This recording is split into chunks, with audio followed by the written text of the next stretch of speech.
So the biggest news of the week, recruiting news, at least, is a big recruiting season. The Illini have been busy. And Javari Barnett, a 3-star running back, has decommitted from Illinois. We usually got pretty good recruiting updates, but this one is not so positive. He is committed to Alabama instead. 24/7 has him ranked as the number 96 running back in the class of 2026.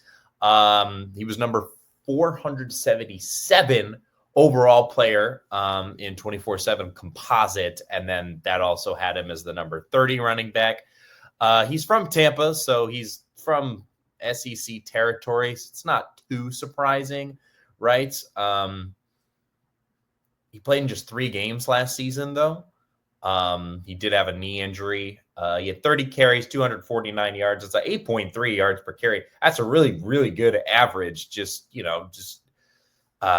Knee injury questions for sure make me a little less concerned about losing him. Not trying to slight him in any way. Just I think injury concerns are fair. I can't say I'm super surprised. I don't think Illinois is surprised either. We knew he was having this visit. I mentioned that like 2 weeks ago in episode 15, I think, when we were talking about the other running back commit, which I'll get to in a second. He committed back on April 6th. So he's committed to Illinois for over 2 months, and then he flipped on Monday. He is only the second decommit in this class, though, which is pretty impressive. The only other one they lost was a 4-star corner. That was Victor Singleton.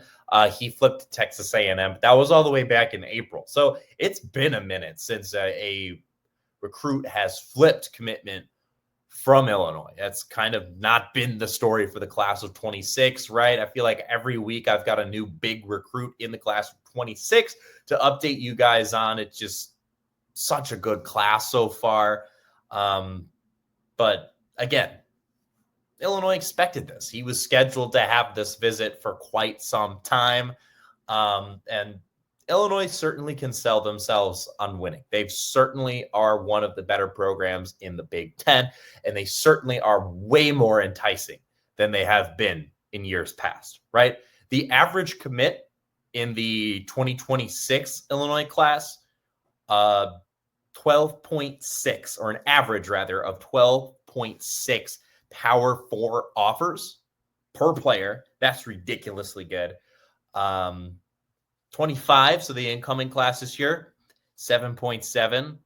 24, it was 6.6.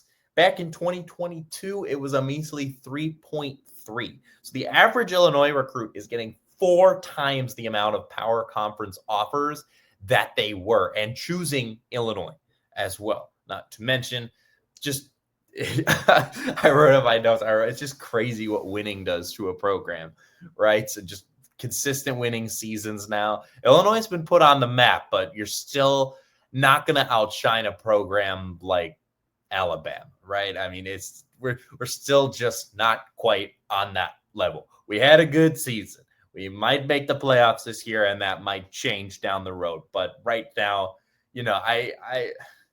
I can't necessarily fault a guy for wanting to go to Alabama. I mean, the argument I would make for going to Illinois over a school like that would be, if you're good at Alabama, you're just another great Alabama running back. There's so many great skill players in Alabama's history. Not that there aren't at Illinois, but you go and you become a great running back at Illinois, you're going to be remembered. You're going to be remembered by that community a lot better, because you just would stand out more putting up star numbers like that at Illinois, if that makes sense, right? I'm not trying to slight Barnett. I'm not trying to slight Alabama. Oh, I just noticed I misspelled that. Oh, well. I'm not trying to slight anybody here, right? I'm just,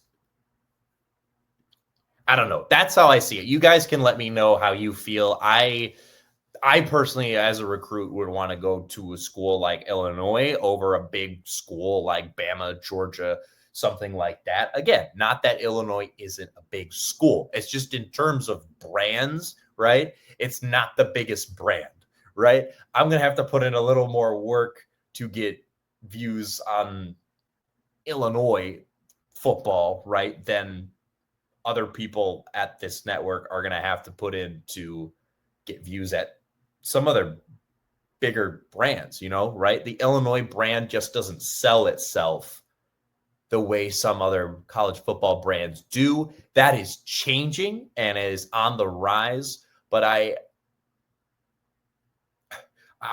not happy that he decommitted from Illinois, but I kind of see where I can't ever fault a player for wanting to go to Alabama.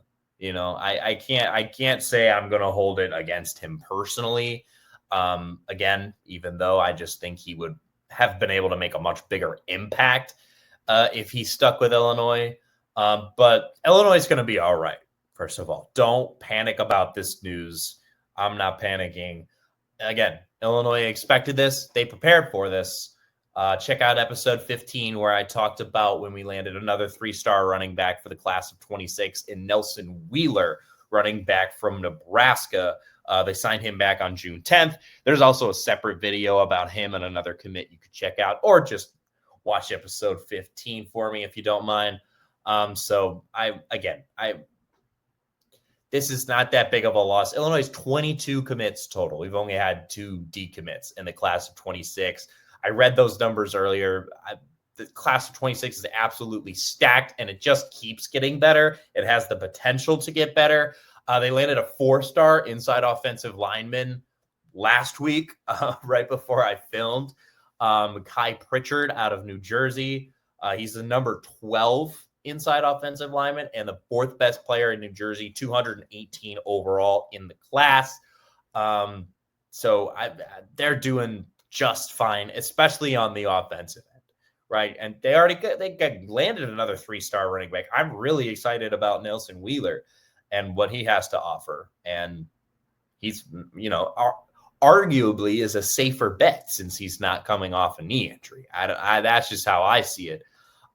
They're also finalists for 2 4-star tight ends, right? They're in on J.C. Anderson and Max Suter, both of which are from Illinois. So Illinois certainly has a good chance to land them both, and definitely have a need at that position more than other skill positions, right? We don't have a ton of pass catchers rostered right now that we know of. Right, tight end and wide receiver, as we went over the position group previews a few months ago. At this point, those were some of the first ones I did. Right, we know that they're not exactly stacked at those positions, right, where they kind of are pretty much everywhere else. Obviously, that'll change by the time next year rolls around, but it just looks like a really good class coming in from really all positions. Being in on 2 4-star tight ends is crazy. And Max Suter, the latter of which I mentioned, will be committing tomorrow. I mentioned last week, but I want to shout out again that I will be doing a live stream along with the Alabama, Ole Miss, and Ohio State hosts. We will be doing that now at 7:30 Central Time. So that's 8:30 Eastern Time. Originally, it was going to be in the afternoon. That has changed as of today.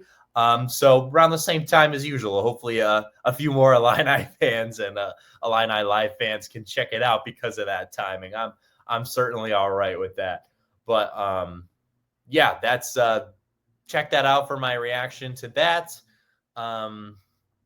They land him. I mean, this class just keeps getting better. They're now number 11. A few weeks ago when we were talking about it, they were 15. They've jumped to 11 even with this decommit, right? So it's unfortunate. We hate to lose someone like that, but this class is so stacked, man. They're going to be all right.